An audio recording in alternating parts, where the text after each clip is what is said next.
Halo, Assalamualaikum warahmatullahi wabarakatuh. Kami merupakan mahasiswa Universitas Halus-Oleo, Fakultas Ekonomi dan Bisnis, jurusan Manajemen.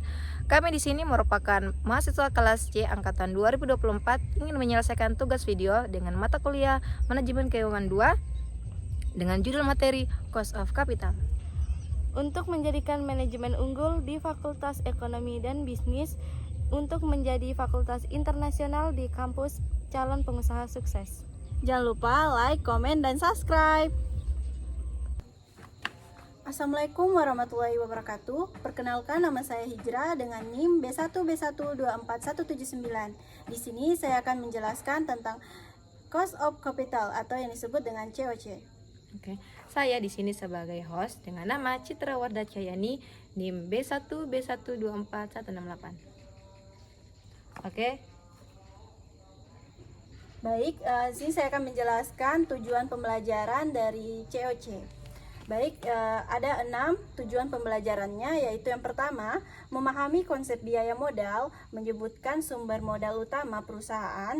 Ketiga, menentukan biaya utang jangka panjang dan menjelaskan alasan bahwa biaya utang setelah pajak adalah biaya utang yang relevan. Yang keempat, menghitung biaya saham preferen. Kelima, menghitung recurring of return atau imbal hasil yang diperlukan atas saham biasa perusahaan dan menjelaskan bagaimana korelasinya dengan biaya laba ditahan dan biaya penerbitan saham biasa baru. Yang keenam, yang terakhir, menghitung biaya modal rata-rata tertimbang atau WACC dan menyabarkan skema pembobotan alternatif. Apa sih net process itu? Net process itu adalah hasil bersih penjualan obligasi atau sekuritas apapun dalam bentuk dana diterima perusahaan dari penjualan tersebut.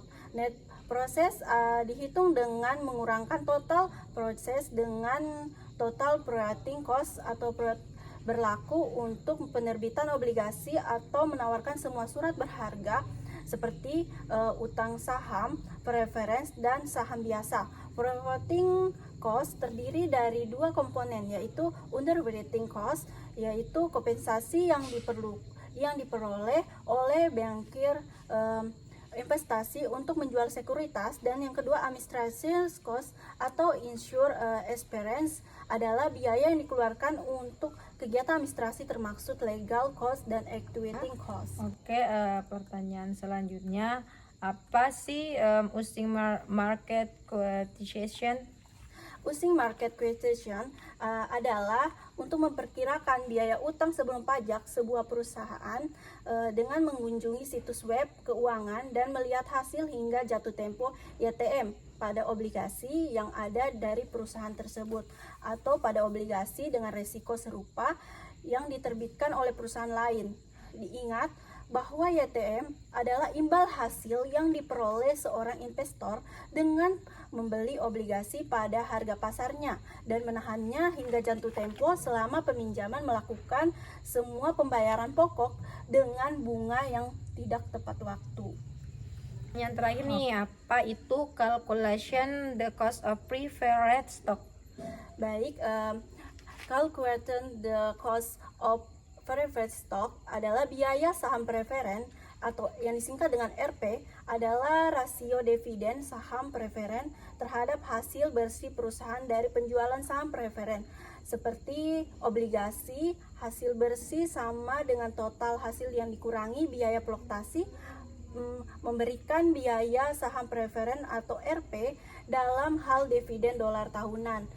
Sedangkan DP dan hasil bersih dari penjualan saham NP, biaya saham preferen $8,25%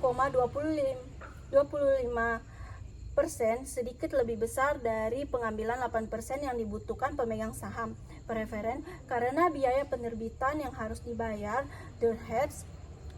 biaya saham preferen jauh lebih besar daripada biaya setelah pajak dari utang jangka panjangnya, yaitu 4,880%. Perbedaan ini ada baiknya karena pembayaran bunga dapat dikurangkan dari pajak, sedangkan dividen preferen tidak, dan karena saham preferen lebih berisiko daripada utang jangka panjang, dan oleh karena itu harus membayar pengembalian yang lebih tinggi. Baik, mungkin itu saja penjelasan saya tentang cost of capital atau yang disebut dengan COC. Baik, terima kasih guys. Part terakhir di kali ini yaitu sesi problem. Pada bulan Maret 2020, perusahaan PepsiCo menerbitkan obligasi jangka panjang selama 40 tahun dengan kupon tahunan sebesar 3,875%. Bunga dibayarkan setiap 6 bulan sekali. Obligasi ini dijual dengan harga pasar sebesar 994,20 US dollar per lembar. Dan biaya flotasinya sebesar 18,76 US dollar per obligasi. Nah, nilai nominal obligasi adalah 1000 US dollar, sedangkan tarif pajak perusahaan adalah 21%. Nah, dari soal ini ada 2 pertanyaan. Pertanyaan pertama yaitu berapa biaya utang sebelum dan sesudah pajak dengan mengabaikan biaya flotasi. Nah, pertanyaan yang kedua, berapa biaya utang sebelum dan sesudah pajak dengan mempertimbangkan biaya flotasi. Selanjutnya saya serahkan kepada rekan saya untuk menjawab pertanyaan. Puput. Baik, pertanyaan yang pertama itu mengabaikan biaya flotasi. Pertama-tama kita hitung biaya utang sebelum pajak yang dihitung berdasarkan imbal hasil dari obligasi atau yang disebut juga yield to maturity YTM. Karena bunga dibayarkan setiap 6 bulan, maka kita harus menghitung YTM secara semi tahunan lalu mengadakannya untuk mendapatkan hasil tahunan. Perhitungannya itu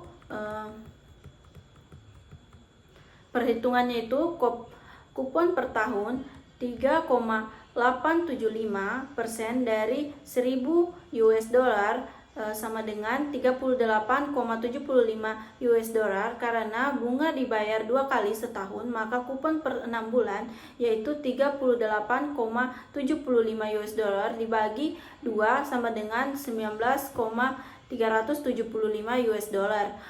Maka waktu jatuh temponya yaitu sama dengan 40 tahun kali 2 sama dengan 80 periode harga obligasi di pasar sama dengan 994,20 US dollar.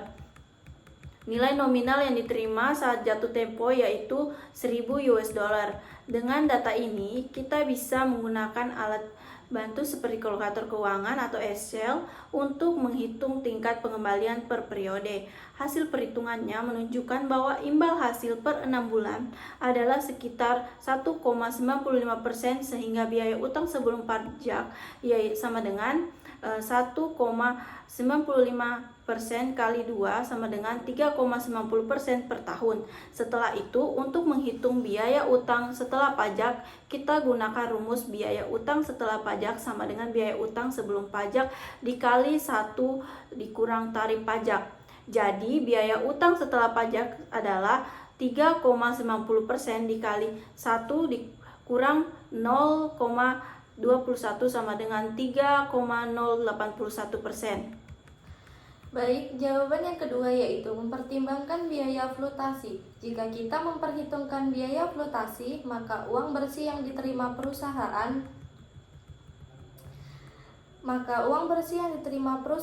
dari penjualan setiap obligasi menjadi lebih kecil. Langkah-langkahnya yaitu harga pasar obligasi sama dengan 994,20 US dollar. Biaya flotasi per obligasi 18,76 US dollar. Maka uang bersih yang diterima perusahaan sama dengan 994,20 US dollar dikurang 18,76 US dollar sama dengan 975,44 US dollar.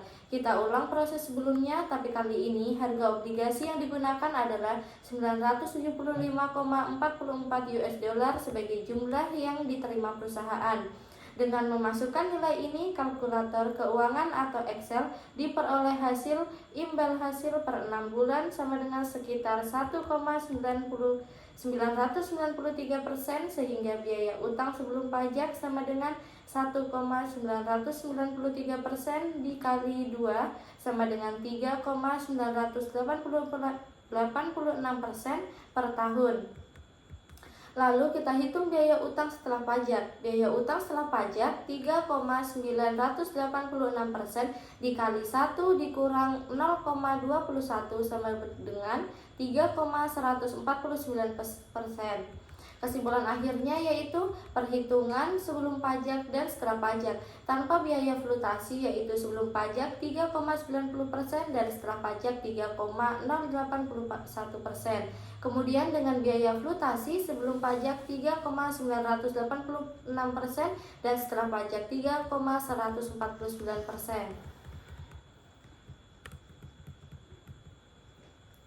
Oke, dari hasil perhitungan sebelumnya kita dapat menyimpulkan nih bahwa biaya utang suatu perusahaan tidak hanya bergantung pada tingkat bunga kupon obligasi, tetapi juga sangat dipengaruhi oleh harga jual obligasi di pasar serta adanya biaya flotasi, yaitu biaya yang dikeluarkan perusahaan untuk menerbitkan surat utang tersebut. Surat utang tersebut ini misalnya untuk membayar bank penjam emisi, biaya administrasi, hukum, dan lain-lain. Nah, pada kasus PepsiCo, ketika biaya flotasi diabaikan, maka perusahaan menerima hampir seluruh nilai dari penjualan obligasi, hanya sedikit nih di bawah nilai nominalnya. Baik, dalam kondisi ini biaya utang sebelum pajak dihitung berdasarkan imbal hasil atau yield yang diterima investor, yaitu sekitar 3,90% per tahun, dan setelah dikurangi beban pajak sebesar 21%, maka biaya utang setelah pajak menjadi 3,081%. Nilai ini menunjukkan seberapa besar beban bunga yang sebenarnya ditanggung perusahaan setelah mempertimbangkan perhematan pajak, karena bunga utang dapat dikurangkan dari penghasilan kena pajak. Namun saat biaya flutasi diperhitungkan, yaitu sebesar 18,76 US dollar per obligasi, maka jumlah uang bersih yang diterima perusahaan menjadi lebih kecil. Akibatnya, meskipun jumlah bunga yang dibayarkan tetap, perusahaan seolah-olah membayar lebih mahal karena menerima uang lebih sedikit, tapi tetap harus membayar bunga yang sama kepada investor. Dalam hal ini, biaya utang sebelum pajak naik menjadi 3,986% dan biaya utang setelah pajak menjadi 3,149%. Oke, dengan demikian dapat disimpulkan nih bahwa biaya flotasi meningkatkan biaya utang efektif perusahaan. Walaupun besarnya pengaruh mungkin terlihat kecil secara persentase, namun dalam skala penerbitan obligasi senilai ratusan juta dolar, selisih kecil ini bisa berarti jutaan dolar biaya tambahan setiap tahun. Oleh karena itu, analisis keuangan dan perencanaan pendanaan perusahaan sangat penting untuk mempertimbangkan biaya flotasi agar tidak mengabaikan beban biaya yang sesungguhnya akan ditanggung perusahaan. Ini juga menunjukkan bahwa keputusan pembiayaan tidak hanya mempertimbangkan suku bunga, tetapi juga seluruh biaya terkait yang mempengaruhi arus kas bersih dan profitabilitas jangka panjang perusahaan. Oke, selesai.